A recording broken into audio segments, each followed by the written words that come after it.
Oke, selamat malam bagi kita semua. Ya, bersyukur malam hari ini bisa kembali dalam kelas bedah, belajar doktrin Alkitabiah. Ini kelas terakhir kita untuk topik gerakan karismatik. Nah, mari kita sama-sama membuka Alkitab kita dari Matius. Matius pasal 7. Matius pasal 7. Ya, mari kita baca ayat 1 sampai 5 bersama-sama. Hanya 5 ayat. Matius pasal 7. Kita baca ayat 1 sampai 5, kita baca bersama-sama. Mari kita baca sama-sama 3 ayat. Jangan kamu menghakimi supaya kamu tidak dihakimi. Karena dengan penghakiman yang kamu pakai untuk menghakimi, kamu akan dihakimi, dan ukuran yang kamu pakai untuk mengukur akan diukurkan kepadamu. Mengapakah engkau melihat selumbar di mata saudaramu, sedangkan balok di dalam matamu tidak engkau ketahui? Bagaimanakah engkau dapat berkata kepada saudaramu, biarlah aku mengeluarkan selumbar itu dari matamu, padahal ada balok di dalam matamu? Hai orang munafik, keluarkanlah dahulu balok dari matamu, maka engkau akan melihat dengan jelas untuk mengeluarkan selumbar itu dari mata saudaramu. Amin. Untuk pembacaan firman Tuhan ini, sebelum kita memulai, mari kita bersatu dalam doa.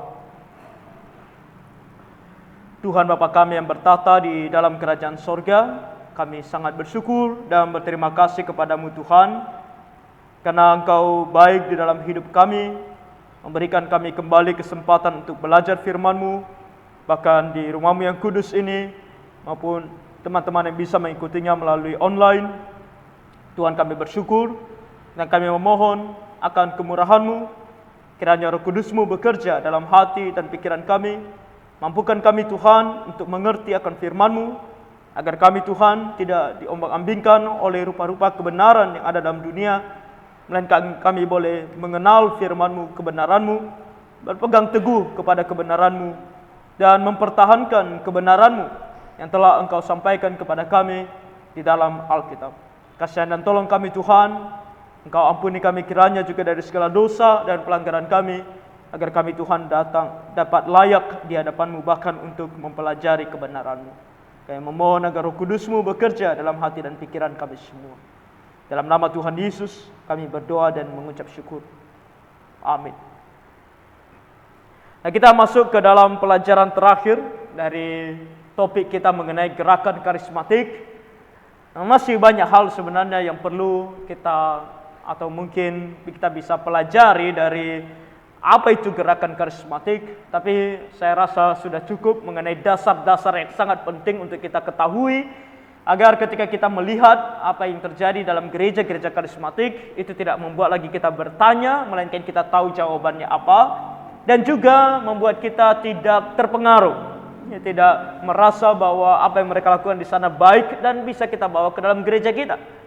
Jadi malam hari ini kita akan melihat tentang menghakimi, karena ketika kita berbicara tentang gerakan karismatik, maka saya percaya di sepanjang 7 pertemuan sebelumnya, kita melihat bahwa saya suka menghakimi.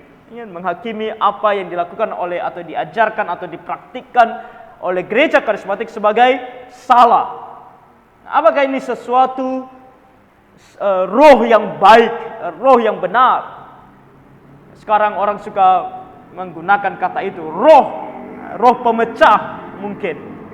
Yang mungkin saya selama ini lakukan, atau mungkin kita bisa atau dikatakan sebagai roh pemecah ketika kita mengatakan bahwa ajaran dan praktik dalam gereja karismatik justru salah, tidak sesuai dengan Alkitab, sesuatu yang tidak benar, yang seharusnya tidak dilakukan. Apakah ini hal yang baik? Apakah ini hal yang benar di mata Tuhan? Nah, malam hari ini sebelum kita melihat tentang menghakimi, saya rasa kita melihat tentang sedikit ringkasan, sedikit ringkasan dari apa yang sudah kita pelajari, untuk kita kembali mengingat tentang apa yang sudah kita pelajari di 7 pelajaran yang sudah kita lewati. Hal yang pertama kita lihat adalah tentang sejarah dan penafsiran Alkitab dari gerakan karismatik. Kita melihat bahwa di tahun 1901 pada masa tersebut mereka masih menyebut diri sebagai awalnya sebagai Pentakosta, karena mereka mengatakan inilah Pentakosta yang terjadi di abad ke-20.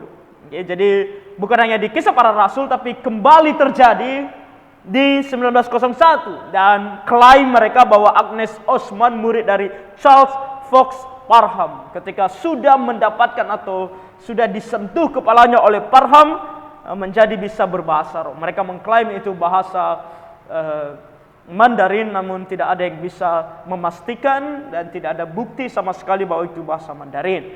Mungkin caranya berbicara kelihatan seperti orang Tionghoa, tapi tidak jelas apa yang dikatakan.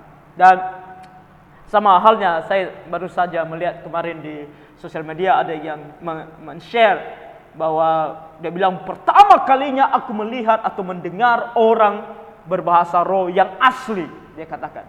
Lalu dia cerita apa maksudnya bahasa roh yang asli. Dia bilang ini bahasa roh yang bukan seperti yang kita dengar di gereja-gereja karismatik biasanya. Karena di sini orang ini dia katakan berbahasa bahasa Mandarin, bahasa Chinese. Dia nggak bilang Mandarin, dia bilang bahasa Chinese, bahasa orang Tionghoa, dan kemungkinan dia bilang ini adalah bahasa antara Mandarin atau salah satu dialek, dia bilang. Tapi saya melihat bapak ini karena dia berdoa dengan sangat khusyuknya, dia bilang bahwa dia berbicara dengan sangat fluent atau sangat lancar, sangat lancar. Namun selanjutnya apa dia bilang? Dia bilang di dalam gereja tersebut ada orang-orang Cindo, tahu Cindo kan? Dia gunakan istilah itu, Cina Indonesia. Orang Chinese di Indonesia ada dalam ruangan tersebut, tapi nggak ada yang mengerti. Saya tanya, ini orang bilang bahwa orang ini berbicara dalam bahasa Tionghoa, tapi orang Tionghoa saja yang ada di dalam ruangan tersebut nggak ada yang ngerti. Jadi dari mana dia tahu itu bahasa Tionghoa? Pernah lihat kan komedian seperti siapa komedian di Indonesia yang kadang-kadang mereka menggunakan bahasa yang mirip seperti bahasa Tionghoa? Tahu ada komedian-komedian yang seperti itu yang bisa menggunakan bahasa Mandarin, seperti kayaknya saya pernah melihat Wendy Cagur, kadang-kadang dia menggunakan bahasa Tionghoa kan. Tapi memang kedengaran seperti bahasa Tionghoa tapi nggak ada arti, ya kan? Tanya sama dia hanya sembarangan ngomong, cuman lagatnya seperti orang Tionghoa. Jadi bahasa yang seperti itu, tapi dibilang bahasa roh, jelas sekali tidak. Dan mengklaim, dia bilang di awal seolah-olah ini sebuah hal yang spektakuler, karena dia bilang di awal tadi apa? Pertama kalinya dia mendengar dan melihat secara langsung orang bisa berbahasa roh yang asli, dia bilang. Wah. Tapi ketika membaca kemudian kita tahu bahwa ini kembali adalah sebuah kebohongan.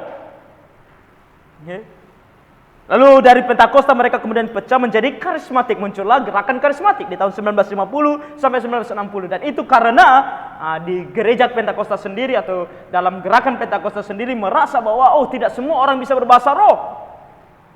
Tadinya mereka awalnya bilang semua orang Kristen harus berbahasa roh.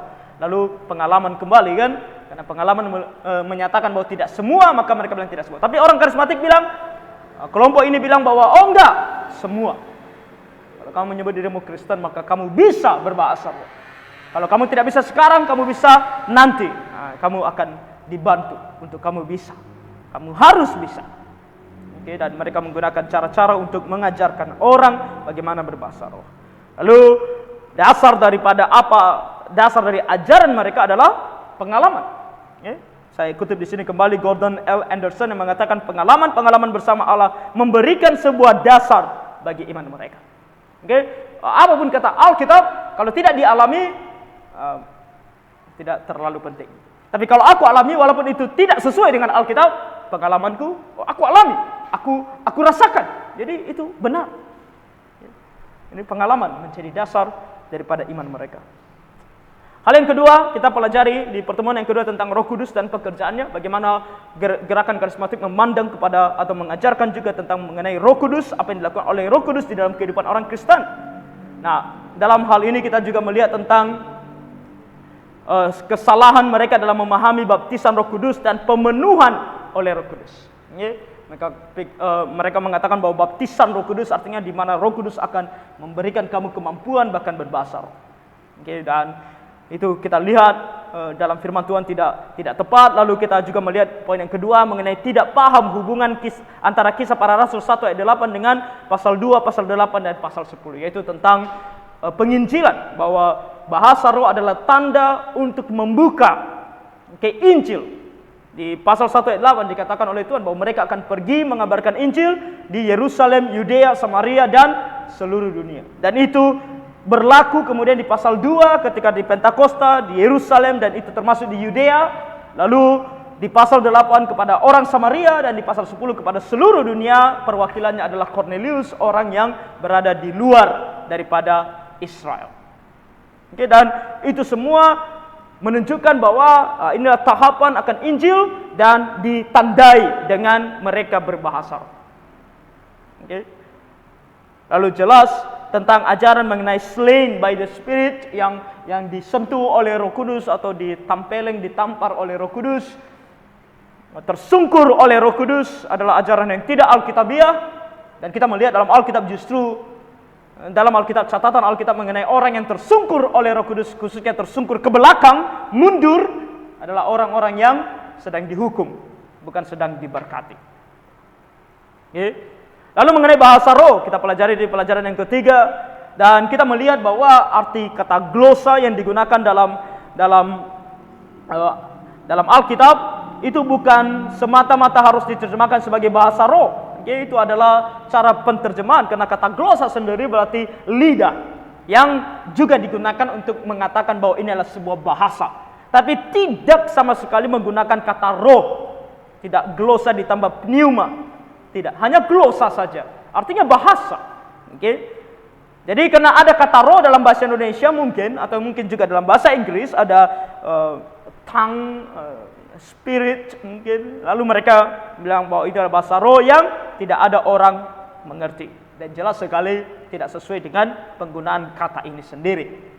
Lalu kita juga melihat Pentakosta diklaim berulang. Pentakosta di dalam Kisah Rasul pasal 2 dikatakan terjadi berulang, namun tentu kita melihat juga dalam Alkitab ini tidak terjadi berulang kali. Ini hanya terjadi sekali. Pentakosta hanya terjadi sekali dalam Kisah Rasul pasal 2. Bahkan ketika ada yang berbahasa roh setelah Kisah Para Rasul pasal 2 tidak pernah disebut sebagai Pentakosta. Dan setelah para rasul menyelesaikan misinya tadi, Yudea, Samaria, dan kepada Cornelius sebagai perwakilan dari seluruh dunia, apakah masih disebutkan ada yang berbahasa roh? Perlu tidak. Dan kita tahu juga bapak-bapak gereja tidak ada yang berbahasa roh.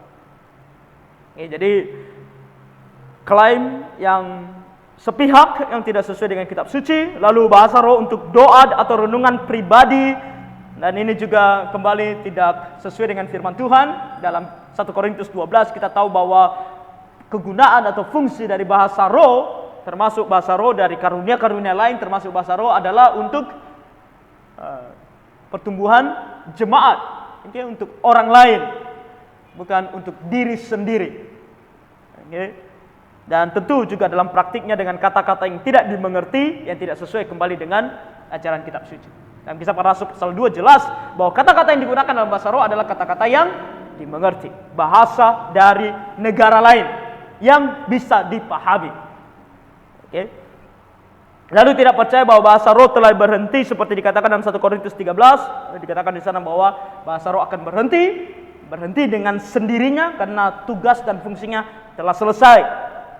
Dan bahasa roh yang membingungkan dan menghasilkan ibadah yang tidak teratur, menentang apa yang Tuhan inginkan dalam 1 Korintus 14 ayat 40 yang mengatakan bahwa segala sesuatu harus dilaksanakan dengan teratur.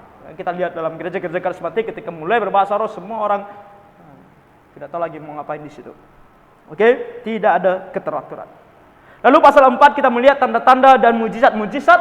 Dan kita melihat 4 masa penggunaan tanda dan mujizat dalam Alkitab, yaitu di zaman Musa, zaman Elia dan Elisa, zaman Tuhan Yesus, dan zaman para rasul. Tidak di semua zaman. Zaman-zaman yang khusus. Dan zaman-zaman yang khusus ini ditandai dengan pewahyuan akan firman Tuhan. Sangat penting bahwa kenapa Tuhan memberikan tanda dan mujizat kepada orang-orang khusus ini, karena disitulah diberikan pewahyuan akan kitab suci. Lalu kita juga melihat bahwa para rasul sudah tidak ada, jadi fungsi atau tanda akan kerasulan salah satunya adalah bahasa roh. Salah satunya adalah tanda dan mujizat, itu adalah tanda dari kerasulan. Sudah selesai, para rasul sudah tidak ada. Enggak ada yang bisa mengklaim bahwa dia adalah satu di antara rasul.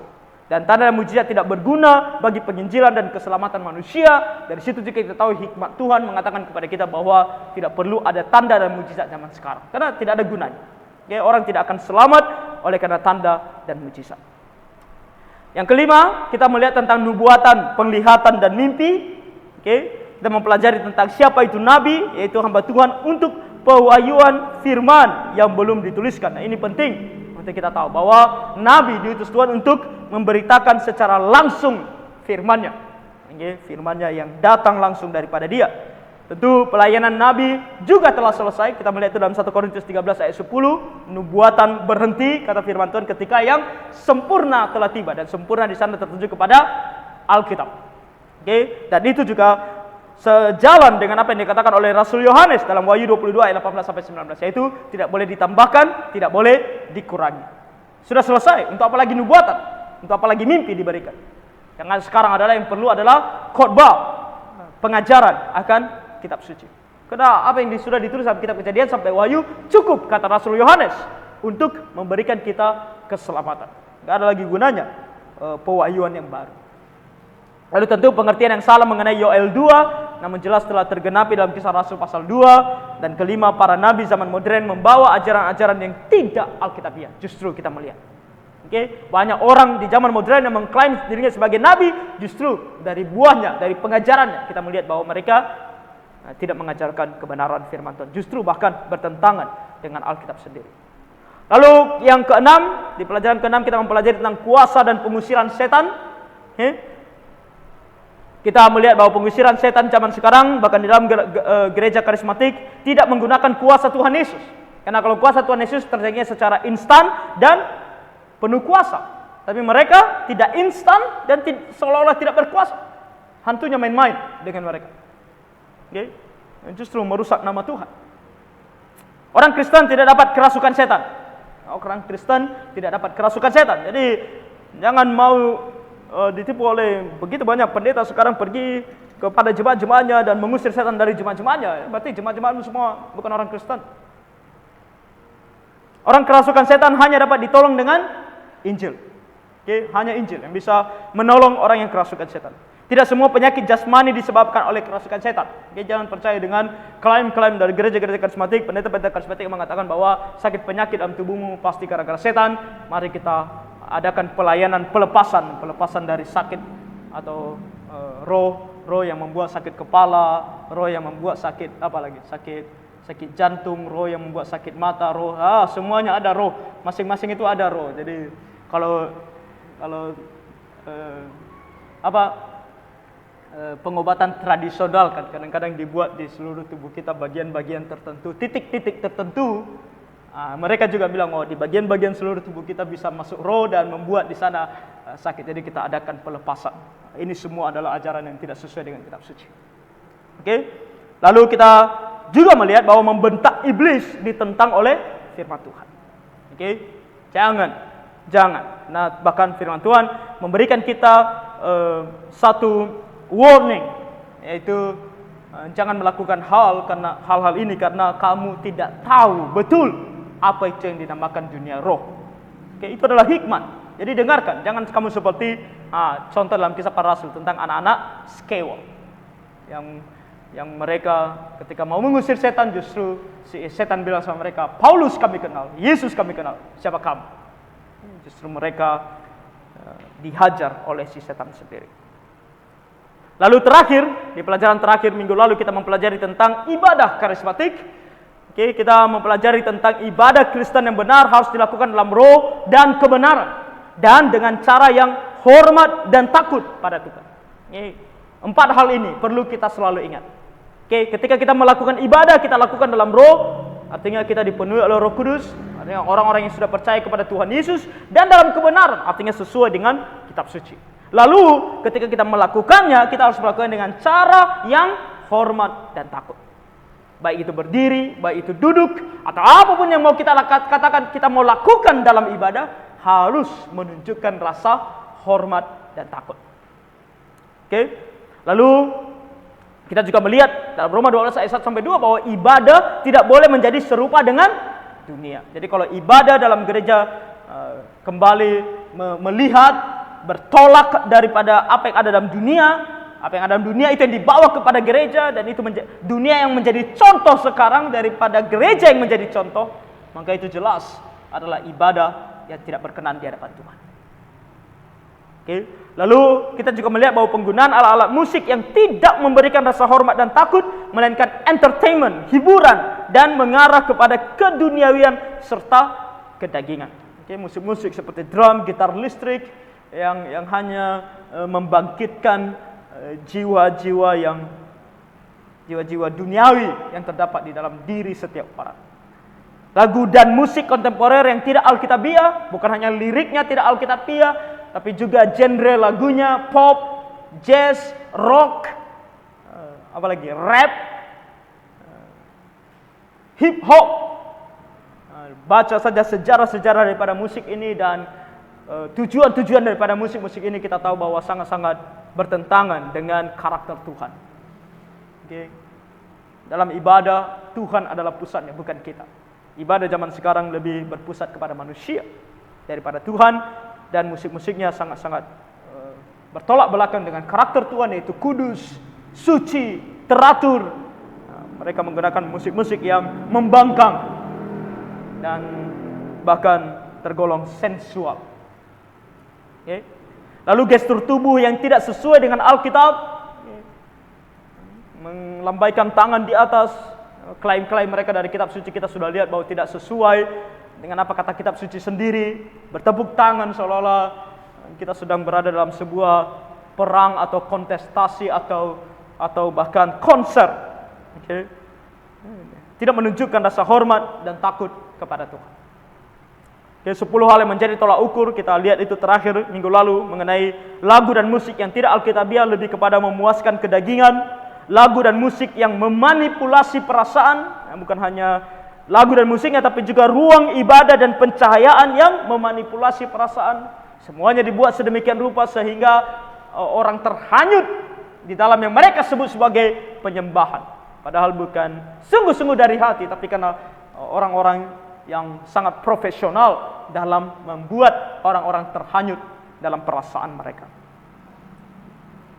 Lalu ibadah dalam bentuk konser, karena orang lebih suka pertunjukan, hiburan, bukan penyembahan, walaupun mereka sebut sebagai penyembahan. Tapi jelas kita melihat bahwa ini adalah sebuah pertunjukan, ini adalah hiburan. Bahkan orang yang tidak percaya, yang tidak pernah datang ke gereja, masuk ke dalam gereja mereka, tidak lagi melihat itu sebagai sebuah gereja. Tidak lagi merasa risih, tapi merasa nyaman. Itu tanda-tanda bahwa itu bukan gereja. Kalau orang belum percaya kepada Tuhan, merasa nyaman berada dalam gereja, dalam ketidakpercayaan, maka jelas gereja itu bukan lagi gereja. Ibadah itu bukan lagi ibadah. Tidak teratur, semua orang bebas melakukan apa saja. Mau kamu loncat, mau kamu berguling-guling di sana, terserah, tidak ada yang mau larang. Bahkan pemimpin ibadah pun, dia mau berteriak, dia mau ganti lagunya, mau ulang-ulang lagunya, terserah dia. Suka-suka, semua suka-suka. Bahkan tidak jarang saya melihat di sosial media dengan bangganya mereka tunjukkan bahwa ketika mereka sedang ibadah, ada saja pemain musik yang mengganti kuncinya, mengganti ininya, cara bermainnya. Ya, ada. Tidak ada rasa hormat dan takut. Orang-orang melompat dan berteriak kepada Tuhan, melonglong. Mereka mengklaim mereka ada di hadapan Tuhan, tapi berani berteriak di hadapan Tuhan. Mengikuti tren duniawi, berlomba menjadi viral. Apa yang ada dalam dunia itu yang dibawa dalam gereja. Kasih yang kompromi atas ketidakbenaran, okay. Apapun, bahkan sekarang gereja-gereja karismatik banyak yang memberikan kesempatan kepada mereka yang belum bertobat, bahkan kaum LGBT. Tahu lagu-lagu Hillsong? Lagu-lagu Hillsong itu adalah lagu-lagu dari gereja Hillsong. Dan gereja Hillsong di dunia adalah salah satu gereja karismatik yang memberikan kesempatan bagi kaum LGBT untuk melayani. Itu gerakan karismatik. Kasih melebihi segala sesuatu, termasuk melebihi kebenaran firman Tuhan. Kasih yang kompromi, kasih yang tidak alkitabiah. Pesan Injil kemakmuran dalam setiap lagunya, manusia adalah pusatnya. Berkat, berkat, berkat, dan berkat. Kasih Allah kepadaku, kemurahan Tuhan kepadaku, berkat Tuhan kepadaku, pertolongan Tuhan kepadaku, kepadaku. Semuanya tentang untukku. Apa yang bisa aku dapat dari Tuhan. Itulah lagu kontemporer. Bahkan ketika dikatakan di sana pun, aku mau menyembah engkau karena aku mau menyembah engkau karena apa? Karena aku mau mendapatkan sesuatu darimu. Karena aku mau diberkati olehmu. Karena aku mau, semuanya aku mau. Apa lagi? Tulis saja, panjangkan. Makanya mereka bilang, kamu bisa datang kepada Tuhan dan tulis list yang panjang. Bawa sama Tuhan. Jadi itu yang mereka lakukan. Dan terakhir, Tuhan seperti penonton dari pertunjukan kesenangan jemaat yang paling utama. Ya. Makanya dalam gereja kita, ketika kita melakukan contohnya pelayanan paduan suara, bernyanyi di depan, kita sebut dia sebagai presentasi. Oke, presentasi. Kita bukan sebut dia sebagai sebuah pertunjukan. Kita enggak sebut dia sebagai sebuah apa lagi? Ada istilahnya, saya tiba-tiba lupa katanya. Jadi kita sebut dia sebagai presentasi. Kenapa? Karena presentasi artinya kita membawa ke hadapan Tuhan sebuah persembahan. Kembali, pusatnya adalah Tuhan. Oh, bukan tampil, penampilan, tampil. Kita tidak sebut orang yang datang ke depan untuk bernyanyi sebagai sedang tampil. Kalau tampil berarti menunjukkan kebolehan dan sedang menghibur baik orang yang mendengarkan maupun Tuhan. Dan dalam ibadah kita, ketika ada orang yang presentasi ke depan, bernyanyi, vokal grup, paduan suara, bahkan vokal solo mungkin, kita tidak tepuk tangan setelah dia bernyanyi. Kenapa? Karena ibadah berpusat kepada Tuhan. Kalau kamu bertepuk tangan karena dia bagus suaranya, dia bagus nyanyinya, berarti kamu sedang memuji dia. Padahal ibadah seluruhnya berpusat kepada Tuhan. Dan kita yang bernyanyi, kalau kita ada kesempatan untuk bernyanyi, kasih Tuhan kesempatan untuk melayani, maka jangan mengharapkan tepukan tangan dari orang lain. Jangan harap nanti setelah ibadah nanti datang orang sama kamu bilang, bagus ya kamu nyanyi. Adalah baik bagi kita untuk mungkin saling mendorong satu dengan yang lain, untuk mengatakan bahkan berterima kasih untuk pujian atau apa yang dilakukan oleh orang lain dalam gereja. Mungkin itu juga menolong kita, tapi kita yang melakukannya jangan berharap. Karena kalau kamu sudah mulai berharap dalam hatimu, kamu akan dipuji, orang akan berterima kasih kepadamu, berarti kamu sudah mengambil kemuliaan bagi dirimu sendiri. Dalam gereja karismatik ini dijadikan sebuah kebiasaan. Kamu siap bernyanyi, kamu siap apa, mari kita tepuk tangan. Selalu ini sebuah pertunjukan. No, ibadah adalah sebuah kemuliaan bagi Tuhan. Tuhan adalah pusat. Jadi inilah hal-hal yang kita sudah lihat dalam gereja karismatik. Dan kita sudah lihat apa kata firman Tuhan kan mengenai hal-hal ini. Saya percaya Bapak Ibu dan saudara-saudari yang mengikuti dari pelajaran 1 sampai pelajaran 7, semuanya ketika kita evaluasi dengan kebenaran firman Tuhan. Jadi kita sampai kepada pasal 8 ini mengenai menghakimi karismatik. Dan ini yang mereka selalu katakan kan, dan ini adalah ajaran yang paling populer saat ini mengenai dikatakan jangan menghakimi. Baru tadi sore pun ketika saya sedikit ada waktu luang karena hari ini catatan juga tidak terlalu panjang.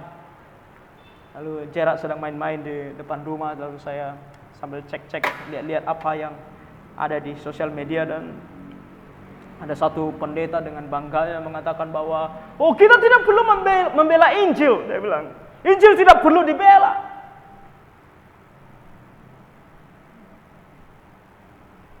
Lalu semua orang bilang, wah ini adalah ajaran yang selama ini aku cari. Ya iya, karena kamu kalau baca Alkitab dari kitab Kejadian sampai Wahyu, kamu gak akan dapat ini. Tapi baru kamu dapatkan dari orang seperti ini. Iya betul memang. Baru pertama kali kamu temukan memang. Karena tidak kamu temukan dalam kitab Kejadian sampai Wahyu.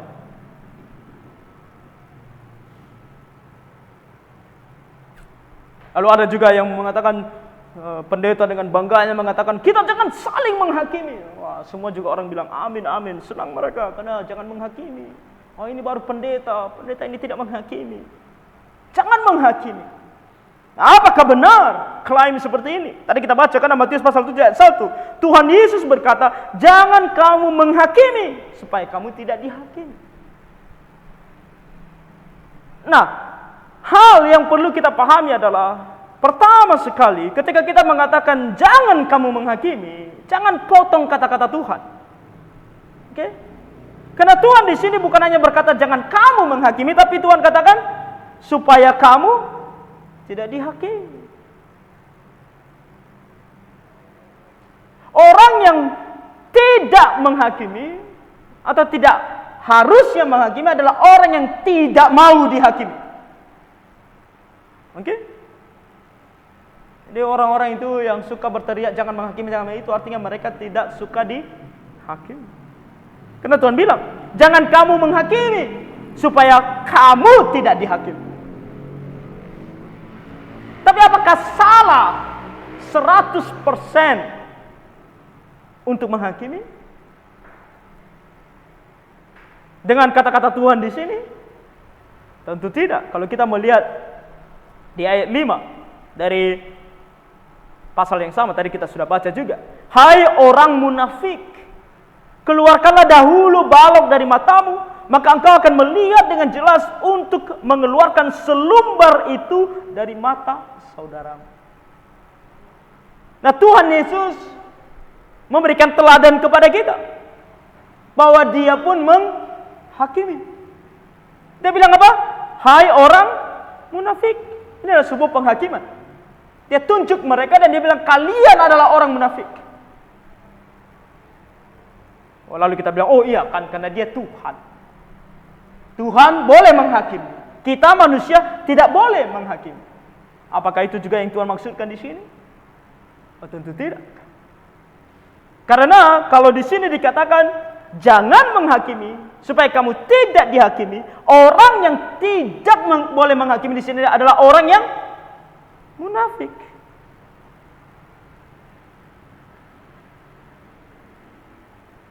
Artinya adalah orang yang hanya mau menceritakan keburukan orang lain, tapi dirinya sendiri tidak dia evaluasi. Dia tidak uji. Dia tidak pernah memikirkan apa yang dia buat itu benar atau salah. Yang dia tahu adalah orang salah, aku selalu benar. Jadi penghakiman yang tidak diizinkan atau tidak disukai oleh Tuhan di sini adalah ketika kamu menghakimi dan kamu melakukannya dengan sikap merasa diri paling benar. Jadi ketika kamu katakan orang lain salah, jangan ada motivasi atau keinginan kamu untuk mengatakan orang itu salah, aku benar. Aku yang paling benar. Karena kita merasa paling benar. Tapi bagaimana sebenarnya menghakimi yang benar? Jadi di sini orang yang munafik lah yang dikatakan oleh Tuhan jangan menghakimi supaya kamu tidak dihakimi. Karena kalau kamu munafik lalu kamu menghakimi dan kamu nanti dihakimi, kedapatan bahwa kamu juga bersama. Jadi oleh karena itu kita dapat melihat di sini bahwa Tuhan Yesus bukan sedang melarang menghakimi secara seluruhnya, melainkan ia sedang menentang penghakiman dari orang-orang munafik, yaitu penghakiman yang tidak pertama-tama menghakimi diri sendiri. Jadi ini adalah kasus per kasus. Ketika contohnya dalam hal ibadah tadi, kita mau menghakimi ibadah orang lain itu tidak tepat. Ibadah gereja karismatik tidak tepat sesuai dengan kitab suci. Kita tidak sembarangan mengatakannya. Kita juga bertanya tentang ibadah kita dalam gereja. Ibadah yang kita percaya sudah tepat enggak? Sudah benar enggak sesuai dengan kitab suci? Supaya ketika kita pun dihakimi, kita boleh. Makanya kalau sekarang saya katakan bahwa ibadah gerakan gereja karismatik tidak tepat, tidak benar sesuai dengan kitab suci, mereka pun boleh coba menghakimi cara ibadah kita. Mereka juga lakukan tentu. Tahu mereka katakan apa tentang ibadah seperti gereja kita? Ibadah yang tidak ada roh, ibadah orang mati. Itu mereka katakan tentang ibadah kita. Enggak ada seru-serunya. Boleh kamu hakimi seperti itu. Tapi ketika kamu hakimi seperti itu, aku pastikan bahwa aku bisa menjawabnya. Karena aku sudah menghakimi diriku sendiri. Karena ketika mereka akan bertanya, mereka menghakimi seperti itu, aku akan jawab. Jadi bukan sama sekali Tuhan katakan tidak boleh sama sekali menghakimi. Tipe penghakiman yang bersifat merasa diri sendiri benar adalah penghakiman yang tidak benar dan dilarang oleh Tuhan. Okay? Bukan hanya itu. Kata-kata ini tidak bisa dijadikan bahwa Tuhan melarang menghakimi, karena Tuhan sendiri justru memerintahkan untuk menghakimi. Dikatakan dalam Yohanes 7 ayat 24, janganlah menghakimi menurut apa yang nampak, tetapi hakimilah dengan adil. Orang munafik jangan menghakimi. Tapi kalau kamu mau menghakimi, jangan menurut apa yang nampak, tetapi hakimilah dengan adil. Ini adalah sebuah perintah. Hakimilah dengan adil. Jadi apakah boleh menghakimi? Boleh, Tuhan katakan. Hakimi, tapi hakimi dengan adil. Apa maksudnya menghakimi dengan adil? Itu artinya bukan sembarang bicara. Jangan hanya bilang, oh ini benar, ini salah, tapi hanya ngomong saja. Harus disertai dengan investigasi, pencarian fakta, pembelajaran kasus, dan studi yang mendalam sebelum akhirnya memutuskan mana yang benar dan mana yang salah. Mana yang salah. Okay?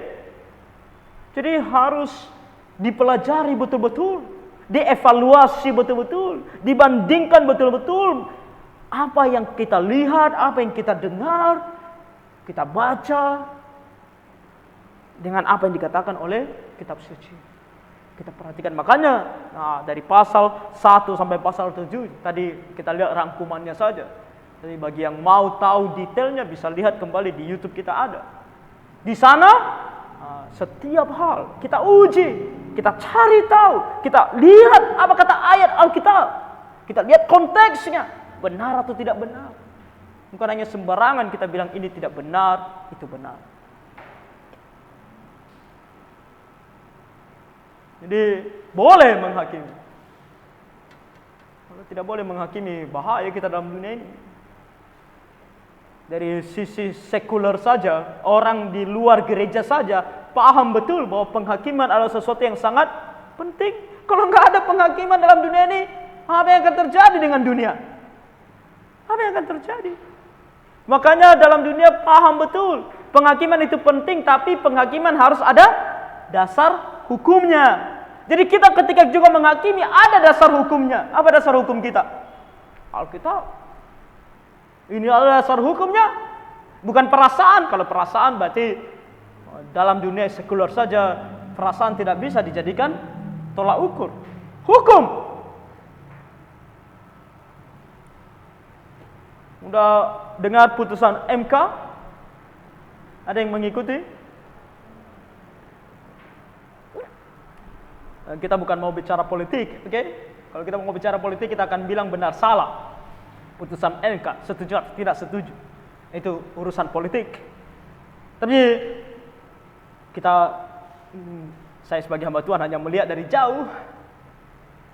Tapi setidaknya ada ketika kita melihat peradilan-peradilan seperti ini, kita bisa menangkap yang namanya apa yang disebut sebagai tindakan pengadilan, yaitu mengevaluasi segala sesuatu sesuai dengan hukum, konstitusi. Itu dasarnya. Kalau melanggar konstitusi, melanggar konstitusi. Tapi kalau tidak melanggar konstitusi, ya tidak melanggar konstitusi. Jadi apakah boleh menghakimi? Boleh. Orang-orang yang suka sekali mengatakan jangan hakimi, itu karena mereka takut dihakimi, ya kan? Seperti kata Tuhan tadi, jangan menghakimi supaya kamu jangan dihakimi. Mereka takut ketahuan ajaran mereka yang tidak benar. Dan mereka pergi mengatakan kepada seluruh jemaat, jangan hakimi, jangan kalian hakimi ya, jangan. So, termasuk saya. Kalian jangan evaluasi apa yang saya ajarkan. Kalian jangan bilang benar salah tentang apa yang saya ajarkan. Walaupun tidak mereka katakan seperti apa yang saya katakan barusan tentu, tapi berbicara tentang orang lain.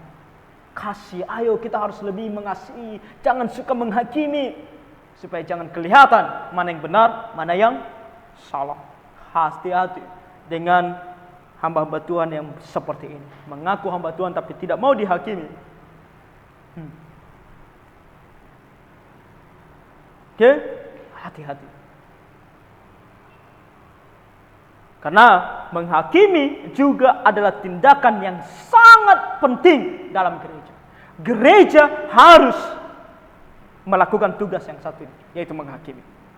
Dari mana kita tahu? Tuhan Yesus ketika masih hidup dalam dunia memberikan kepada seluruh pengikutnya sebuah perintah. Apa perintahnya? Waspadalah terhadap nabi-nabi palsu yang datang kepadamu dengan menyamar seperti domba, tetapi sesungguhnya mereka adalah serigala yang buas.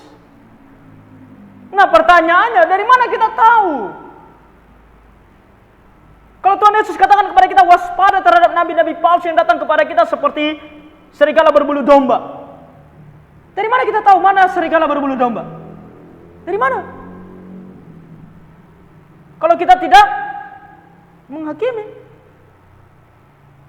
Ya kan? Kalau sekarang di gereja dibilang jangan menghakimi, berarti biarkanlah serigala berbulu domba itu di situ. Biarkan dia bebas memangsa. Ini adalah gambaran yang sangat luar biasa ketika Tuhan katakan serigala berbulu domba. Tahu kenapa? Tahu kenapa orang Kristen disebut sebagai domba? Dan kenapa musuh disebut sebagai serigala? Karena sungguh domba adalah binatang yang dalam tanda kutip sedikit apa namanya ya? Istilah umum yang digunakan bahkan justru sedikit dungu. Karena domba tidak tahu membedakan mana kawan mana lawan. Dia bisa berdiri di samping serigala, dia tidak merasa bermasalah. Itulah domba. Makanya Tuhan ingatkan kepada kita bahwa kita harus waspada. Makanya Tuhan tugaskan ada gembala dalam gereja. Karena gembala tugasnya adalah untuk memberitahukan jemaat mana serigala, ya kan? Karena ketika di padang ketika dia membawa atau gembala membawa domba-domba ke padang, nah si domba tidak tahu mana serigalanya kan? Dia tidak tahu. Maka siapa yang kasih tahu dia? Siapa yang mengusir serigala itu? Siapa yang menyuruh domba untuk pergi menjauh dari serigala? Si gembala. Jadi kalau si gembala adalah orang yang harus menghakimi mana domba mana serigala dan memberitahukan kepada domba untuk lari dari serigala dan mengusir serigala, apalagi kita sebut pendeta-pendeta zaman sekarang bahkan di gereja-gereja karismatik yang mengatakan jangan menghakimi. Artinya dia bilang sama domba, kalian jangan menghakimi ya. Oke, mau ada serigala di samping kalian, nggak masalah, kasihi serigala itu.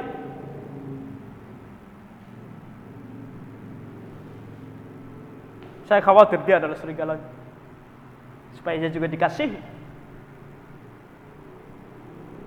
Tuhan katakan waspadalah, lihat betul-betul kalau ada serigala, jauhi, waspada. Dalam Roma 16 ayat 17 Rasul Paulus juga katakan, tetapi aku menasihatkan kamu saudara-saudara supaya kamu waspada terhadap mereka, waspada terhadap mereka. Gak main-main. Yang bertentangan dengan pengajaran yang telah kamu terima. Mereka yang bertentangan dengan pengajaran yang telah kamu terima. Apa pengajaran yang telah kita terima? Alkitab. Itu yang kita terima dari nabi dan para rasul.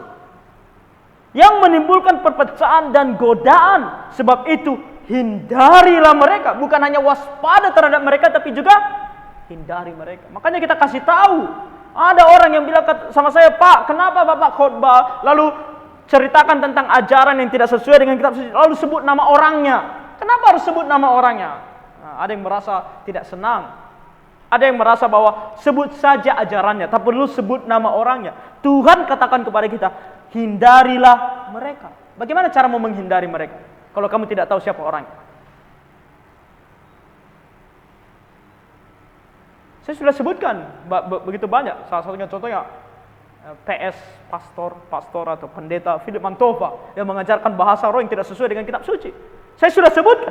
Firman Tuhan katakan, hindarilah mereka. Sekarang kita tahu siapa yang harus dihindari.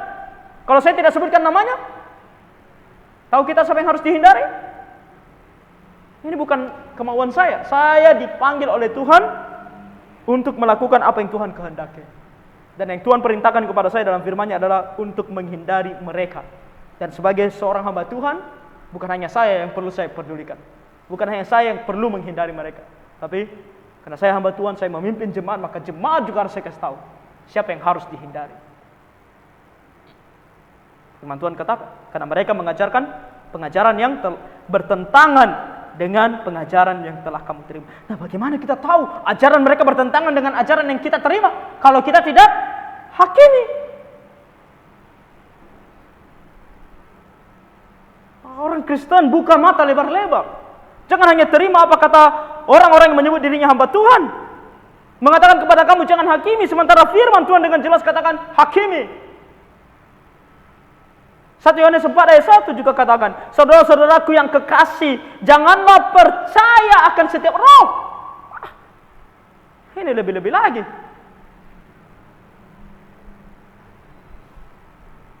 Tetapi pujilah. Bukan hanya jangan percaya, uji. Hakimi. Kamu harus bisa melihat itu benar atau salah, dan kamu harus bisa mengatakan itu benar atau salah.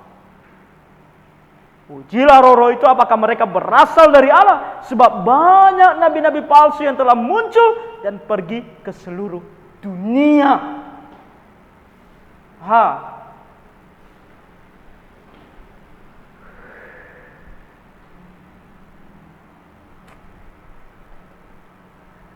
Saya tidak tahu bagaimana lagi mengatakannya, tapi saya mau katakan sekali lagi. Mereka yang menyebut, yang selalu suka mengajarkan jangan menghakimi, jangan menghakimi, adalah mereka yang tidak mau dihakimi. Dan saya khawatir mereka sedang melakukan, mengajarkan hal-hal yang tidak benar. Supaya jangan ketahuan, mereka mengajarkan kepada kita jangan hakimi. Kasih. Semua harus mengasihi, ya. Oke. Termasuk saya. Kasihilah saya. Supaya apapun yang saya ajarkan, jangan hakimi ya. Oke. Tuhan katakan, no. Jangan percaya akan setiap roh. Ujilah roh-roh itu, karena mengerikan sekali. Nabi-nabi palsu telah muncul dan pergi ke seluruh dunia. Artinya mereka ada di mana-mana. Ajaran mereka adalah ajaran palsu. Dan sekarang iblis gunakan ini supaya kamu jangan tahu siapa mereka. Mereka gunakan ajaran ini, yaitu jangan menghakimi.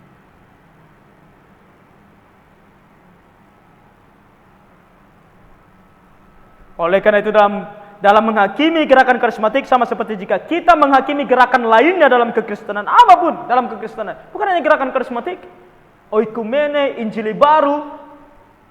Suatu hari ketika pelajari mungkin dalam kelas kita ini, apa itu injili baru? Apa itu ekumenisme? Kenapa kita tidak tergabung contohnya dengan PGI? Mau tahu? Kita di sana akan menghakimi juga. Nah, kita mau melakukannya dengan adil. Kita periksa setiap hal dengan terang Alkitab. Alkitab yang kita jadikan dasar dan tolak ukur dari evaluasi, penilaian, penguji, dan penghakiman kita. Karena kita tidak melakukan hal ini, kita tidak sedang menjalankan tugas kita sebagai orang Kristen yang mau taat kepada firman Tuhan. Kalau kita tidak lakukan penghakiman, kita sedang tidak taat kepada firman Tuhan dan membiarkan ajaran-ajaran palsu merajalela bahkan di tengah-tengah kita. Nah, kalau saya tidak melakukan itu, saya tidak patut disebut sebagai hamba Tuhan, sebagai gembala, dan khawatirnya saya sedang mengerjakan pekerjaan seorang nabi palsu. Karena saya tidak mau dihakimi, supaya jangan kelihatan ajaran saya benar atau salah. Lihat hati Kristen yang sesungguhnya seperti yang terdapat dalam diri Rasul Paulus. Karena kami tidak dapat berbuat apa-apa melawan kebenaran, yang dapat kami perbuat ialah untuk kebenaran.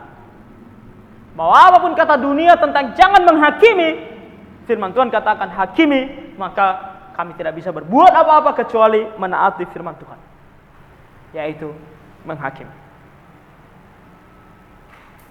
Jadi ini dasar yang sangat penting.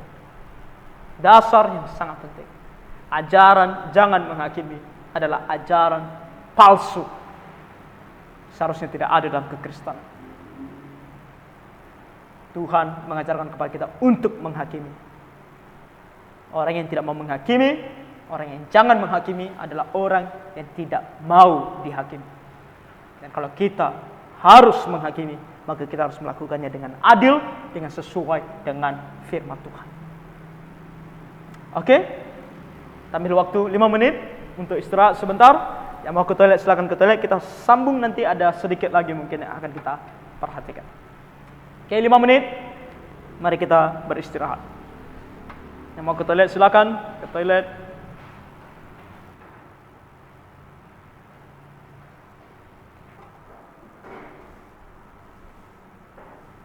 Oke, kita lanjutkan di sini sedikit lagi apa yang akan kita lihat. Apakah menentang gerakan karismatik sama dengan sedang mendukakan hati Roh Kudus atau bahkan menentang Roh Kudus? Karena gerakan karismatik selalu mengklaim bahwa ini adalah gerakan Roh Kudus, di mana Roh Kudus bekerja begitu luar biasa dalam gereja-gereja ini.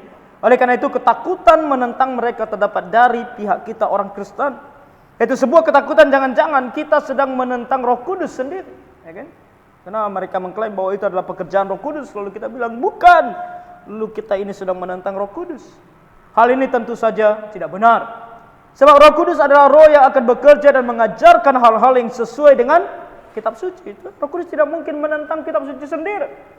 Oleh karena itu apa yang kita nyatakan sebuah kesalahan dalam gerakan karismatik, kita pastikan sesuai dengan apa kata Alkitab.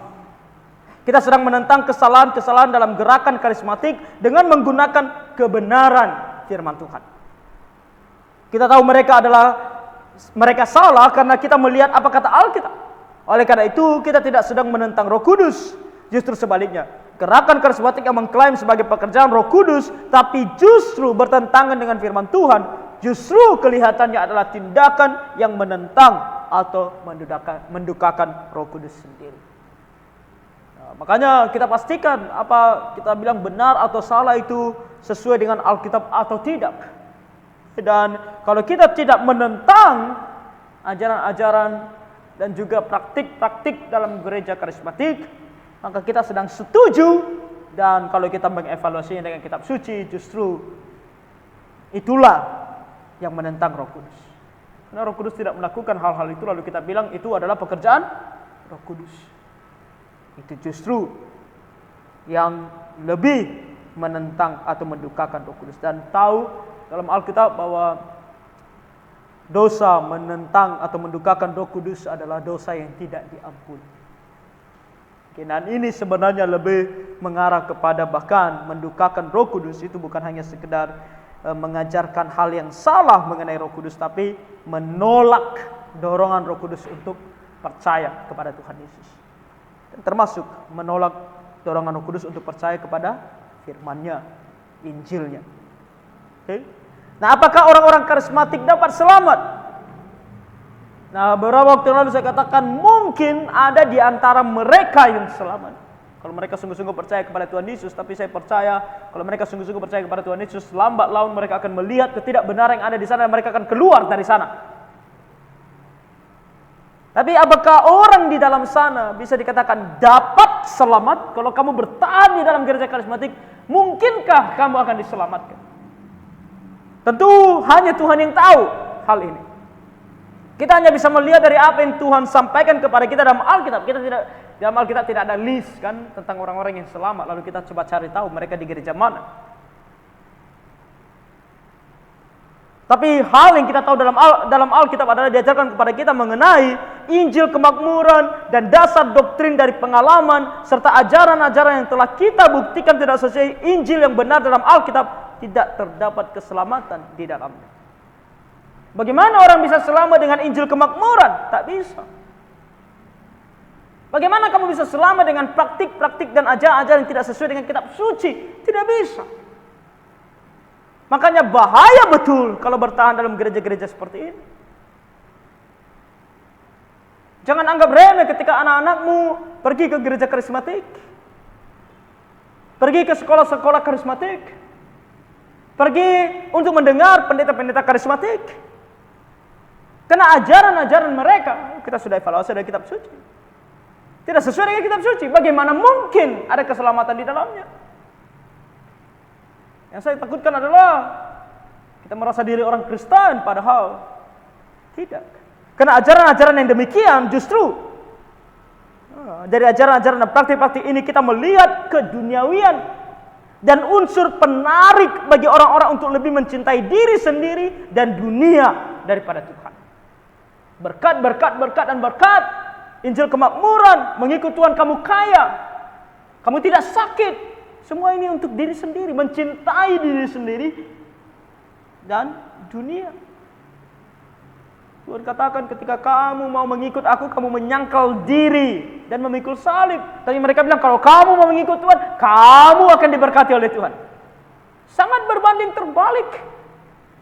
Tuhan katakan menyangkal diri dan memikul salib. Mereka katakan diberkati.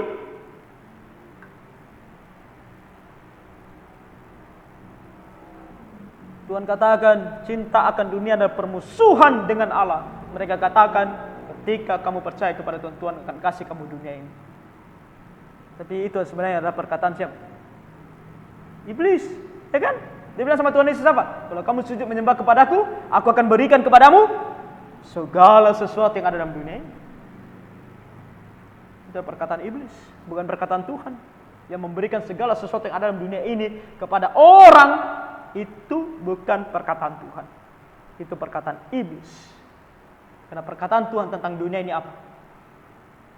Apa kata Tuhan mengenai dunia ini? Dunia ini akan Tuhan musnahkan. Bukan Tuhan kasih kita, bukan. Tuhan musnahkan. Makanya Tuhan katakan jangan cinta akan dunia ini. Persahabatan dengan dunia adalah permusuhan dengan Allah. Jangan kamu menjadi serupa dengan dunia, itu kata Tuhan. Tapi mereka katakan apa yang ada dalam dunia itu baik, mari kita bawa ke gereja. Di mana bisa keselamatan ada di dalamnya? Tak bisa. Makanya ini bukan hal sepele. Ini bukan hal sepele. Ini hal yang sangat-sangat serius. Kepada semua orang karismatik, firman Tuhan katakan, dan tentu mungkin kepada kita semua juga, bukan setiap orang yang berseru kepadaku, Tuhan, Tuhan, akan masuk ke dalam kerajaan sorga, melainkan dia yang melakukan kehendak Bapa-Ku yang di sorga. Pada hari terakhir banyak orang akan berseru kepadaku, Tuhan, Tuhan, bukankah kami bernubuat demi nama-Mu, dan mengusir setan demi nama-Mu, dan mengadakan banyak mujizat demi nama-Mu juga. Pada waktu itulah aku akan berterus terang kepada mereka dan berkata, aku tidak pernah mengenal kamu, nyala daripadaku, kamu sekalian pembuat kejahatan. Tahu apa yang lebih parah? Baru-baru ini saya dengar, bukan hanya orang-orang ini bilang jangan menghakimi, orang-orang ini sekarang bilang bahwa ayat-ayat ini bukan untuk orang Kristen. Mereka bilang bahwa ayat-ayat ini kepada orang yang tidak percaya kepada Tuhan Yesus. Ayat-ayat ini kepada mereka yang menolak Tuhan Yesus. Tapi lihat apa yang dikatakan oleh Tuhan di sini. Saya tidak habis pikir kenapa bisa dia katakan demikian, dan banyak orang percaya dengan apa yang dia katakan itu. Padahal sangat jelas di sini. Apa? Orang-orang ini memanggil Tuhan. Mereka ada dalam gereja. Mereka bukan di luar gereja. Mereka ada dalam gereja. Mereka bahkan merasa diri selama ini sebagai orang Kristen. Bahkan melayani Tuhan. Mereka bahkan bisa melakukan tanda dan mujizat. Tapi Tuhan katakan, "Enyala daripadaku kamu sekalian pembuat kejahatan." Kenapa? Jelas sekali. Pembuat kejahatan adalah mereka yang apa di sini dikatakan oleh Tuhan?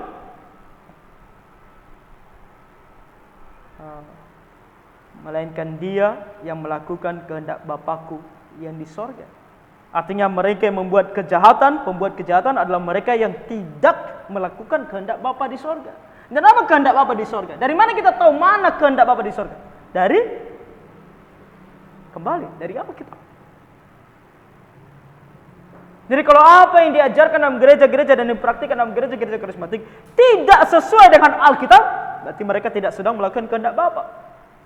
Dan kalau mereka tidak sedang melakukan kehendak Bapa, mereka adalah dikatakan oleh Tuhan Yesus, kamu sekalian pembuat kejahatan. Walaupun mereka kelihatan besar, kelihatan hebat bahkan hebat dalam artian hebat, betul-betul hebat, karena mereka bisa melakukan tanda dan mujizat. Bahkan bisa membuat orang tersungkur. Barusan saja tadi kembali ini sebenarnya semua kalau saya lihat saya emosi sendiri sebenarnya, tapi muncul terus di sosial media, kena itu terus yang saya cari-cari lihat kan bagaimana pengajaran mereka. Memang adalah tugas saya sebagai hamba Tuhan untuk memperhatikan ajaran-ajaran yang ada di luar sana. Muncul lagi tadi di beranda saya video tentang holy laughter. Tahu holy laughter? Ketawa-ketawa. Mereka ibadah dengan ketawa-ketawa dan mereka sebut itu holy laughter. Holy laughter artinya ketawa kudus. Alamak. Kita orang Batak tahu roti ketawa kan, saya pikir mereka sudah makan roti ketawa. Mereka ketawa, katanya itu Roh Kudus membuat mereka ketawa. Kelihatan luar biasa. Tapi pembuat kejahatan karena tidak sesuai dengan kehendak Bapa, tidak sesuai dengan Alkitab.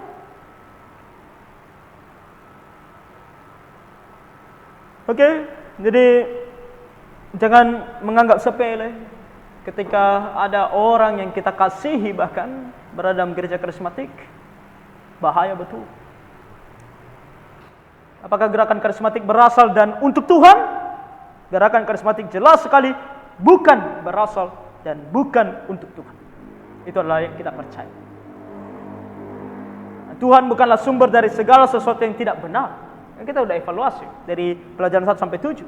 Di samping seluruh ajaran dan praktiknya yang tidak sesuai dengan kitab suci, satu hal lagi yang jelas sekali terdapat dalam gerakan karismatik yang tentu saja tidak berasal dari Tuhan adalah semangat ekumenismenya. Ini penting digarisbawahi. Gerakan karismatik adalah gerakan yang terdepan yang ingin membawa persatuan antara Protestan dan Katolik. Makanya jangan heran mayoritas orang Kristen di Indonesia ini selalu berpikir tidak ada bedanya Protestan dengan Katolik. Itu juga disebabkan oleh kuatnya gerakan karismatik di Indonesia. Dan ajaran-ajaran mereka sudah mempengaruhi mayoritas orang Kristen di Indonesia. Dan ini adalah hal yang sangat berbahaya. Karena Katolik dari zaman Reformasi, Martin Luther, John Calvin, Zwingli, bahkan sebelum-sebelumnya seperti John Huss, mereka tidak pernah berubah. Mereka masih sama. Katolik yang dulu yang dikatakan oleh Martin Luther tidak benar, sesat. Kata John Calvin tidak benar, sesat. Kata Zwingli tidak benar dan sesat. Masih sama. Dan mereka Katolik yang sama juga yang mengatakan bahwa Protestan sesat juga masih sama. Kita saja yang Protestan yang menyuarakan aku mau bersatu kembali dengan Katolik. Katolik tak mau. Karena mereka masih sama seperti yang dulu. Makanya kalau kamu mau pun menikah dengan orang Katolik, kamu harus jadi Katolik. Mereka tidak akan mau jadi Protestan. Dan kalau kamu pun tetap mau jadi Protestan, tak apa mereka bilang. Tapi anak-anakmu harus jadi Katolik. Saking mereka tidak mau, mereka tidak mengakui Protestan, mereka tidak akui. Mereka mengutuk Protestan. Tapi karismatik bilang, ayolah bersatu. Michael Harper dalam bukunya yang berjudul Three Sisters artinya 3 saudara perempuan, tiga saudara, mendeskripsikan gerakan karismatik sebagai bridge builder, pendiri jembatan. Artinya dia menjembatani. Ada 3 saudara, yaitu Katolik, Injili sebagai perwakilan Protestan, dan karismatik. Roma dan Injili sedang berada dalam situasi yang tidak merasa enak antara satu dengan lainnya, dan karismatik datang untuk menjembatani hubungan ini. Itulah semangat karismatik, salah satu semangat dalam gereja karismatik, dan ini tidak sesuai dengan apa yang Tuhan mau. Bahkan Uskup Moses Tay dari gereja Anglikan di Singapura yang mendukung gerakan karismatik dan ekumenisme telah menggambarkan peran karismatik dengan baik. Dia katakan apa? Dalam banyak kasus, gerakan karismatik telah membawa kesatuan yang lebih segar dan lebih dalam antara umat Anglikan dan Katolik Roma. Anglikan adalah termasuk gereja yang keluar dari gereja Roma Katolik, dan telah meruntuhkan batasan-batasan denominasi, sosial, budaya, dan batasan-batasan lainnya. Wah. Nah, itu tadi ajaran karismatik tadi yang mengenai kasih yang kompromi, kasih yang merajalela, kasih yang melimpah-limpah, dan menginjak-injak kebenaran. Tidak ada lagi batasan. Mau domba, mau serigala, boleh sama-sama.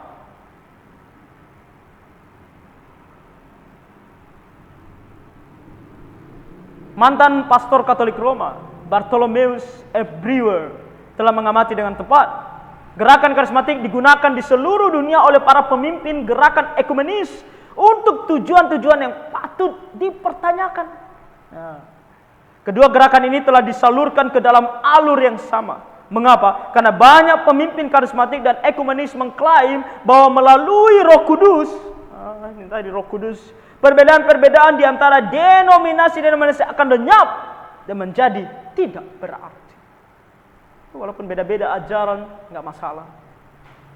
Gerakan ekumenis saat ini yang menuju gereja satu dunia yang luar biasa sedang mendapatkan momentum dan sangat besar dari gerakan karismatik. Hati-hati dengan istilah gereja satu dunia. Karena gereja satu dunia dalam setiap kali disebutkan dalam buku-buku teologi, itu selalu berbicara tentang gerejanya anti-Kristus. Karena suatu hari nanti anti-Kristus akan datang dan dia akan menjadikan satu dunia, gereja satu dunia. Dunia dengan satu kepercayaan, dunia dengan satu agama. Itu adalah agenda iblis. Dan apa yang disebut sebagai ajaran-ajaran yang diilhami dari kaum karismatik disebut sebagai wahyu dari Allah untuk mendukung gereja satu dunia yang super. Kembali, gereja satu dunia. Tujuan mereka adalah ke arah sana. Gereja satu dunia. Makanya mereka selalu mengklaim satu. Kita adalah satu di dalam Tuhan Yesus. Kita satu. Mau kamu mengajarkan Tuhan Yesus apapun yang kamu bilang tentang Tuhan Yesus, terserah. Yang penting kita satu. Dan inilah semangat antikristus, bukan semangat kekristenan yang alkitabiah. Semangat tadi kita sudah lihat kan, Rasul Yohanes bilang apa? Ujilah segala sesuatu. Jangan percaya setiap roh, ujilah segala sesuatu. Tapi mereka bilang jangan uji, percaya saja, ikuti saja, kita satu kok. Dari sana kita tahu bahwa karismatik mungkin memiliki maksud yang baik, mungkin orang-orang tertentu dalam gereja karismatik, mungkin mayoritas orang Kristen pun tidak sadar akan hal ini. Jadi mereka merasa, oh memang kekristenan yang satu itu adalah sesuatu hal yang baik. Mungkin mereka tidak sadar. Tetapi apa yang dilakukannya jelas bukan dari Tuhan dan bertentangan dengan firman-Nya. Jadi kita sudah tahu, kita lebih baik keluar dari sana. Tuhan menentang kuk yang tidak seimbang. Oke? Begitu dengan Protestan dan Katolik. Bagaimanapun kita mau melihat, ini adalah dua hal yang berbeda. Mau orang bilang sama-sama Kristen, no. Tetap berbeda. Dan bertentangan. Janganlah kita mengulangi dosa bangsa Israel yang alih-alih menyembah Allah yang hidup dan benar, mereka justru bernafsu untuk menyembah ilah-ilah Mesir. Reformasi Protestan pada abad ke-16 adalah sebuah karya Allah. Sama seperti bangsa Israel yang dibebaskan dari perbudakan di Mesir, gereja juga dibebaskan dari kegelapan Roma. Dan itu yang kita percaya sebagai gereja reform.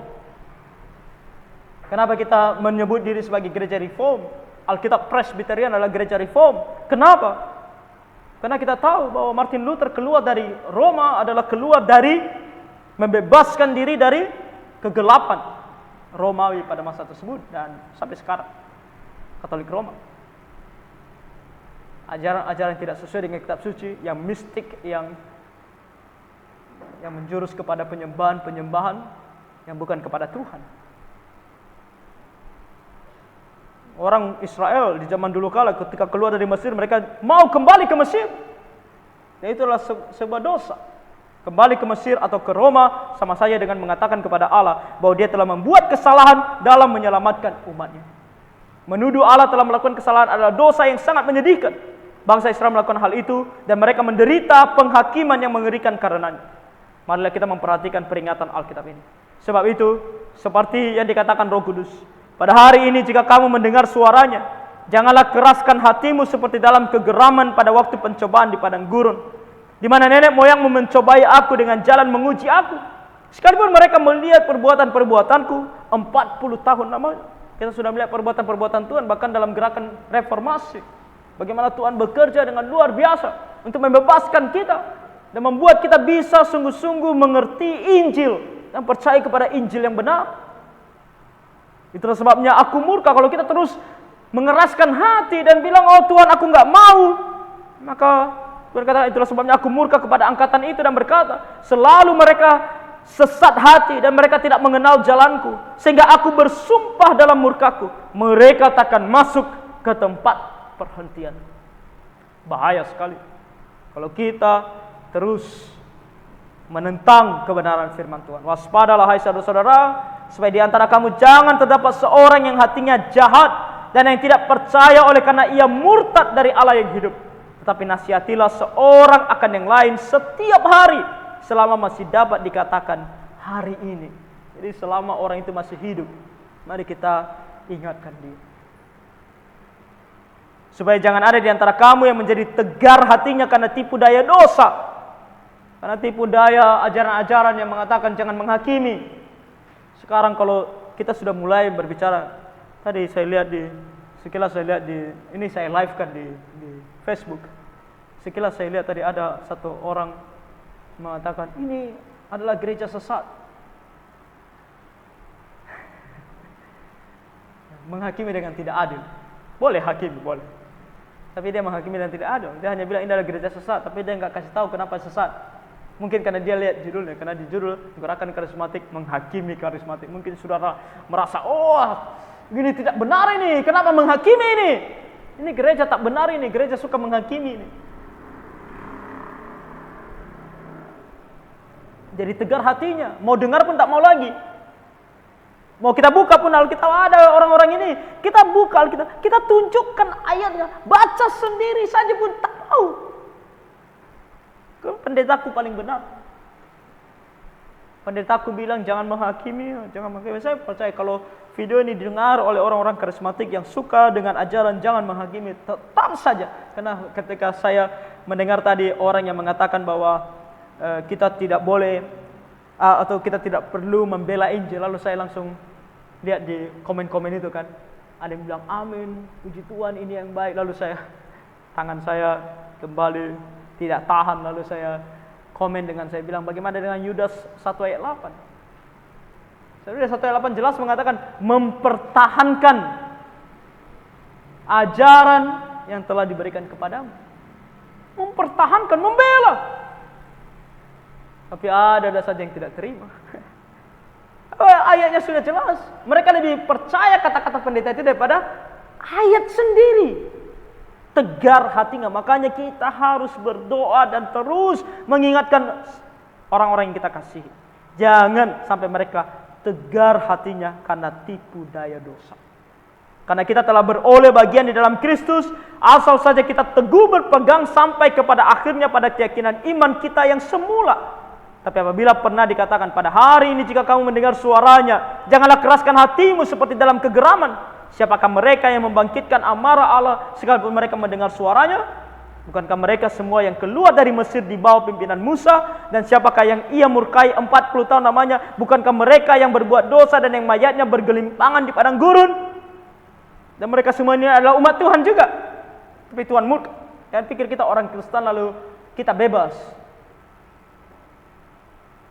Dan siapakah yang telah ia sumpahi bahwa mereka takkan masuk ke tempat perhentiannya? Bukankah mereka yang tidak taat? Walaupun kamu bagian dari umat Tuhan, tapi kalau kamu tidak taat, walaupun kamu dalam gereja, tapi kamu tidak mau taat, Tuhan katakan kamu tidak akan masuk ke dalam perhentiannya. Demikianlah kita lihat bahwa mereka tidak dapat masuk oleh karena ketidakpercayaan mereka. Sebab itu, baiklah kita waspada. Waspadalah, ya kan? Supaya jangan ada seorang di antara kamu yang dianggap ketinggalan, sekalipun janji akan masuk ke dalam perhentiannya masih berlaku. Artinya kamu masih hidup, tapi kamu sudah disebut ketinggalan karena kamu tetap tidak percaya kepada firman. Okay? Oleh karena itu, marilah kita menjauhi kesalahan-kesalahan karismatik dan bahkan ekumenisme. Oke, tadi ekumenisme tersinggung, oleh karena gerakan karismatik juga mengarah ke sana. Oke? Sangat serius mengenai gerakan karismatik. Bukan hal yang bisa dianggap sepele. Kiranya Tuhan menolong kita untuk bisa melihat hal ini, dan kita sendiri menjaga diri dari segala ajaran yang tidak benar, dan melihat orang-orang yang kita kasihi juga untuk kita bawa ke ajaran yang benar dan kita keluarkan dari ajaran yang tidak. Tuhan kiranya menolong kita. Mari kita tutup dalam doa. Mari kita berdoa. Tuhan Bapa Surgawi, betapa kami bersyukur akan segala kemurahan-Mu, pimpinan-Mu dan kemurahan-Mu dalam kehidupan kami. Sehingga Tuhan, selesai kami melihat setidaknya dalam apa yang bisa kami pelajari mengenai gerakan karismatik, sehingga kami Tuhan bisa melihat dan tahu dan bisa mengevaluasi. Sehingga Tuhan kami bisa dengan yakin sesuai dengan kitab suci mengatakan mana yang benar dan yang salah, dan menjauhkan diri dari gerakan ini karena banyak ajaran dan praktiknya yang tidak sesuai dengan kitab suci. Tolong kami Tuhan untuk bisa berpegang teguh kepada kebenaran-Mu, dan pertama dan terutama mengerti dan berani untuk mengambil langkah untuk kami boleh menjauhkan diri, bahkan sesuai dengan kitab suci, sesuai dengan perintah-Mu, menjauhkan diri dari mereka yang mengajarkan dan melakukan hal-hal yang bertentangan dengan ajaran. Kasihan dan tolong kami Tuhan, supaya kami bisa melihat akan semuanya ini. Ampuni kami Tuhan dari dosa pelanggaran kami, dan Tuhan kami serahkan hidup kami ini ke dalam tangan-Mu bahkan malam hari ini ketika kami pulang dan beristirahat. Dalam nama Tuhan Yesus kami berdoa dan mengucap syukur. Amin.